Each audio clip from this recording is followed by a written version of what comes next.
Hello friends, welcome to EPG Pathshala. I'm Kavita Chauhan. I teach philosophy of art in philosophy department, University of Hyderabad. Today we are discussing another module, Canons of Indian Literary Criticism. There has been a rich tradition in India on literary criticism beginning from Bharat 1st century BC to Pandit Jagannath 17th century. These theoreticians have richly contributed to various debates on art and literature. Today we will be discussing these various reflections on literature. What are these? First of all, I'll start with what it is known as literature, this term literature in Indian tradition. In this tradition, world of words or written material is known as Vangmay. Vangmay is divided into Kavyokti and Shastrokti. Shastrokti is the matter-of-fact expression or scientific discourse, and Kavyokti is the poetic or artistic expression. Shastrokti is also known as Swabhavokti.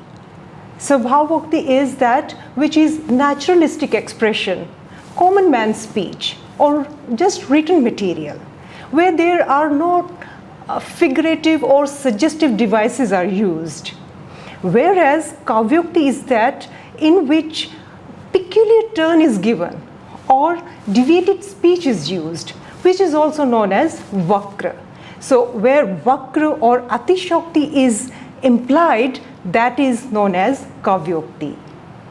This distinction between Shastra and Kavya was first time made by 6th century aesthetician Dandin. He made a distinction between Shastra and Kavya. Let us now see how Kavya is distinct from Shastra. And the 6 canons what we are discussing in this module are the principles which distinguish Kavya from Shastra. These 6 principles are Alamkars, Gun, Riti, Vakrokti, Dhvani and Ochitya. Let us now start with Alamkars. Alamkars have played a very prominent role in Indian aesthetic history, to that extent that whole aesthetic tradition was known after the name of Alamkars. It was known as Alamkar Shastra. So it has been widely, or what we can say, Alamkars have been widely used in literary traditions. Alamkarvadins define poetry as the combination of word and sense, Shabdarthu Sahityu Kavyam. But this combination itself is not sufficient unless beautified with Alamkars. Hence, Alamkarvadins define poetry in terms of Alamkars. For them, Alamkars are the only integral elements of poetic beauty. Without them, poetry would not just exist. Bhama, the proponent of Alamkar school, gives an example of a beautiful woman who needs ornaments to look more beautiful.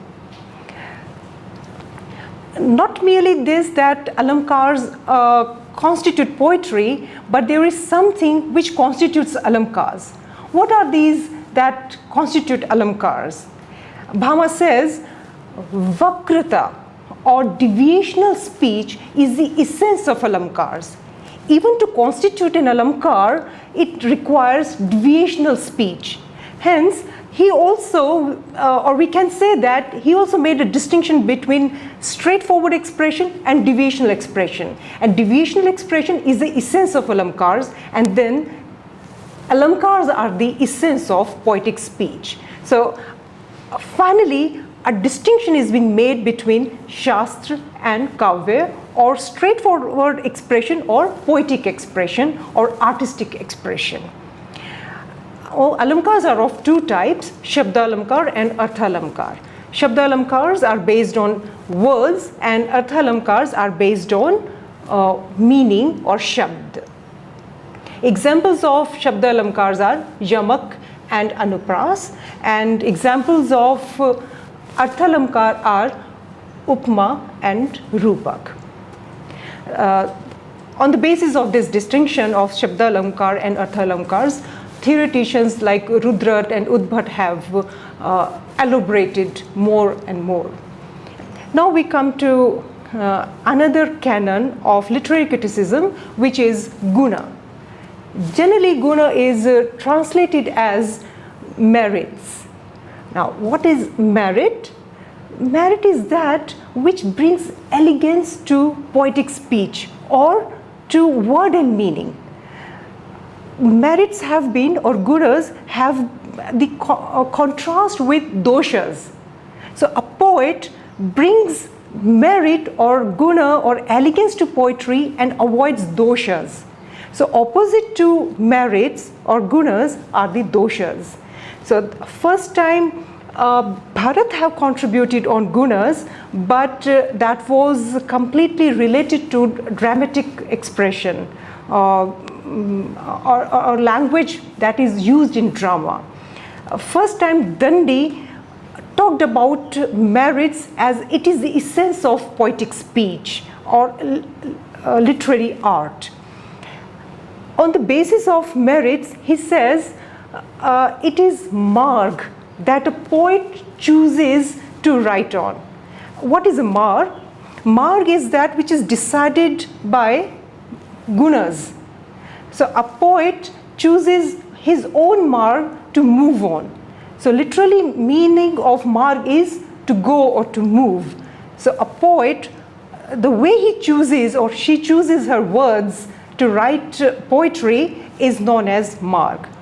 And further he talks about that there are two margs, Vaidarbhi and Gaudi. Vaidarbhi is that which a poet chooses or prefers than Gaudi because it contains 10 gunas.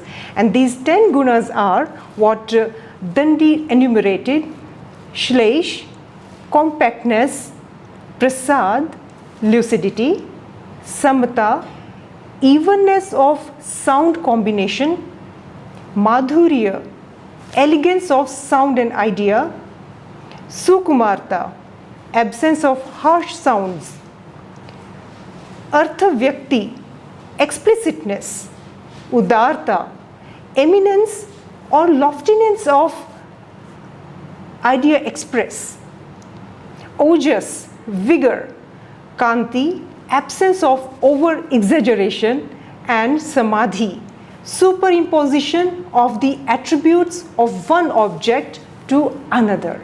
So these are the 10 gunas which Dandi talked about, which brings elegance to the poetic speech. Now we come to the third canon of literary criticism, which is Riti. Riti again is based on gunas, or what Dandi talked about, margas. Vaman, the proponent of Riti school, took a clue from Dandi and elaborated into Riti. Riti is generally defined as Vishisht Padrachna, or a particular arrangement of words which that makes a poem. This particular arrangement of words again is based on gunas. So gunas decide the Vishisht Padrachna. So as the words itself tells that it's the choice of words that a poet chooses a style to write or express one's art. There are 3 types of Ritis: Vaidarbhi, Gaudi and Panchali. Vaidarbhi is considered superior to the other 2 styles because it possesses 10 gunas.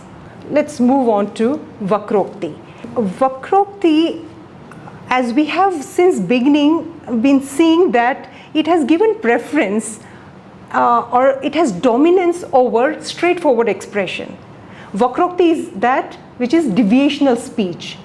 Like since beginning, people thought that there is distinction between straightforward expression and deviational expression, and deviational expression is the artistic expression that a poet with one's genius brings out this deviation in poetic art or in one's art.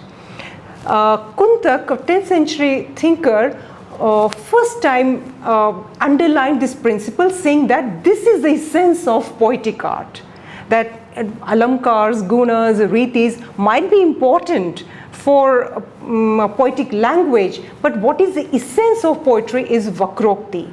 As Bhama also made it the essence of alamkars.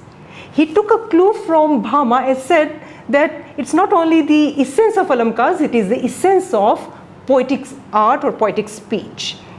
He defines vakrokti in his Vakrokti Jivitam as Vedagda Bhangi Bhaniti, that it is a way of expression to which peculiar turn, vichitti, is given by the genius of the poet. It is a strikingness of an expression that leads to extraordinary charm to poetry. So vichitti is the extraordinary charm which a poet with one's own pratibha brings in word and meaning. Further, vakrokti is a poetic activity of deviational character that differentiates poetic speech from prosic speech. Thus, the purpose of a poet is to give a peculiar turn or vakrata to an expression in order to write a poem. Kuntak further maintains that what makes the real essence of poetry is not merely vakrata, it is by virtue of specific charm or vichitti that poetry takes place. So he has further talked about, other than vakrata, that vichitti, what brings vakrata or deviational character is that vichitti. Vichitti is the charm which readers enjoy while reading a poetry. It's not merely that the deviational character, what like form or deviational character a reader might enjoy, but more than that, that it's the charm which is inherent in vakrata, that what Kuntak underlines. So what we have seen that beginning from Alamkar Vadins, Riti Vadins and now Vakrokti Vadins, these people have been discussing different forms or structure of poetry, that they have been focusing their poetic art on structure. Now we move on to Dhwani Vadins or Dhwani theory, which is completely different from these other canons. They have focused on form, and Dhwani Vadins focused on the content. The proponent of Dhwani school is Anandvardhan. He first time systematized suggestivity or dhwani into a school. He says structure or form might be important in poetic art, but what is more important is the suggestivity. Why a reader reads a poem, what is the charm in a poem is not merely the form, but it is the content. So dhwani is that which is the content of poetic art. Anandvardhan, who was basically concerned with poetic language, maintains that the suggested sense is the powerful aspect of poetry. First time Anandvardhan focused on the content of poetic art or the meaning of poetic art. He did not merely concentrate on body, but what is the soul, and soul is the poetic meaning. It has left so great influence in Indian aesthetic tradition that even to the present day, people have been reflecting on this concept of suggestivity and trying to understand it in different art forms, whether there is suggestion in photography, sculpture, or different art forms.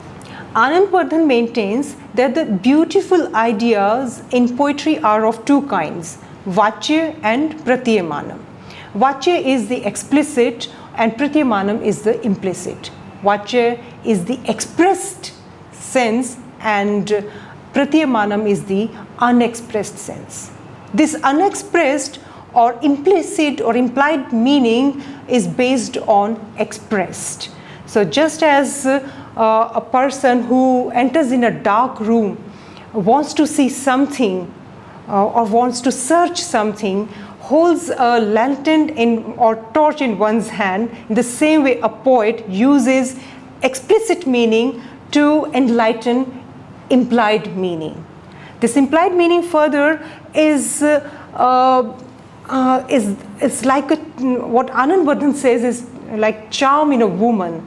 Like we cannot say that charm is in different or distinct body parts. It is the holistic meaning, though it resides in different body parts, but it is also distinct and based on. So in same way, pratyamanam artham is that which is unexpressed but is based on expressed or vachyam.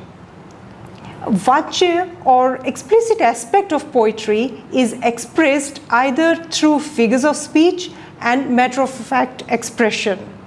Pratyaman aspect is the unexpressed sense. Dhwani or suggested sense is of three types: Vastudhwani, Alamkar Dhwani and Rasadhwani. Anandvardhan and Abhinavgupta both gave preference to Rasadhwani or Vastudhwani and Alamkar Dhwani. Vastudhwani is that in which subject matter is suggested.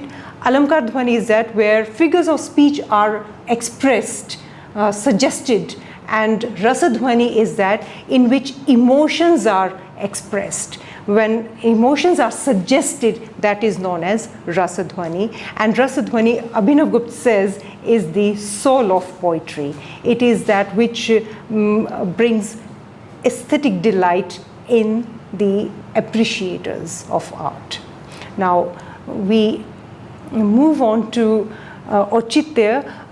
We could have discussed Dhwani more, but because of the limitation of time, we can in brief just discuss this much. Otherwise, there have been long debates and discussions on Dhwani. It has been criticized by Mahim Bhatt. He says that Dhwani is not required with Anuman itself. Poetic art can be explained, which again Dhwanivadins demolished his Vyapti Sambandh on which he established in poetic art. Now we come to Auchitya. Auchitya or propriety is the principle of harmony. Alamkars, Gun, Riti, Vakrokti, Dhwani all are important constituents of poetry but do not have independent value unless there is harmony between these constituting principles. This first time Kshemendra in his treatise Auchitya Vichar Charcha maintains. He says that there can be various elements, whether related to form or content, but unless there is harmony between all these components, there cannot be a rasa experience or aesthetic experience. It is not that he first time enumerated Auchitya or propriety. Beginning from Bharat, people have reflected on, but he says that it is the essence of literary art. It is the most essential element of literary art. Bharat talked about the dialogue delivery, costumes, and performance of actors, that there should be propriety in all their gestures. Bhama also talked about Auchitya in terms of alamkars, that when a poet chooses certain alamkars or constitutes alamkars, there should be propriety. He talks about that. All these people have been discussing, and Abhinavgupta and Anandvardhan have extensively dealt on Auchitya in relation to Rasadhwani. But Kshemendra is one who made it the essence of poetic art. For him, Auchitya propriety is the harmony or balance among all the components of poetry. Auchitya is the condition of being appropriate or fit, the state of being proper, when one thing befits another, or when things suit each other well and match perfectly, they may be said to be proper or appropriate. Such matching or fitting quality is Auchitya according to Kshemendra. Abhinavgupta also, in relation to Rasa Dhwani, has talked about an Alamkar Dhwani. He says that the improper ornamentation would be ridiculous, as if adorning a dead body, or as an ascetic to look beautiful. He writes, I quote him, "An insentient corpse, even if provided with earrings, etc., is not beautiful, for there is nothing to be ornamented.